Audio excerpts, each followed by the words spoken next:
Praise the lord. ఈరోజు మీకోసం జీవముగల దేవుని మాట, ఆదికాండము 16వ అధ్యాయము 13వ వచనము. అది చూచుచున్న దేవుడవు నీవే అను పేరుతో తనతో మాట్లాడిన యెహోవాకు పెట్టెను. ఎలయనగా, నన్ను చూచిన వానిని నేనిక్కడ చూచి తిని గదా అని అనుకునెను. జీవితంలో నిరీక్షణ లేకపోవటానికి, జీవితంలో మేము అనామకులము, ఎవరు చేత గుర్తింపబడలేనటువంటి వారము, ఒంటరి వారము అనేటువంటి నిస్పృహలోనూ నిరాశలోనూ జీవించడానికి కారణమేంటో తెలుసా? మనల్ని చూసేటటువంటి దేవుణ్ణి మనము చూడలేకపోవటమే. ఆదికాండం 16వ అధ్యాయం 13వ వచనంలో హాగరు అనేటువంటి ఒక స్త్రీని మనం చూస్తున్నాం.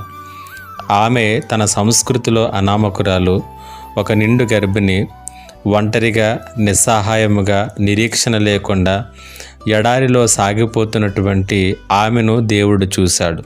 ఆ సమయంలో ఆమె దేవునికి పెట్టుకున్నటువంటి పేరేమిటంటే, చూచుచున్న దేవుడవు నీవే, నన్ను చూచువానిని నేనిక్కడ చూచి తిని అనేటువంటి మాటలను తెలియచేస్తూ ఉంది.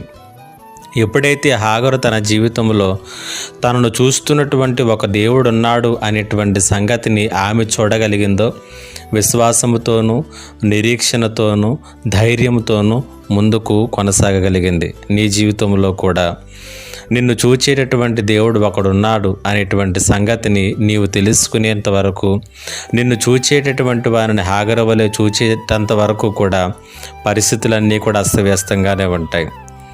మనం ఒంటరిగా ఉన్నట్లే అనిపిస్తుంది.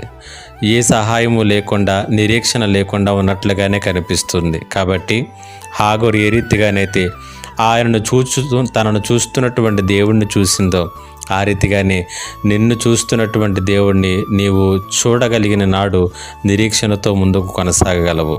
దేవుడి మాటల చేత నిన్ను బలపరచునుగాక.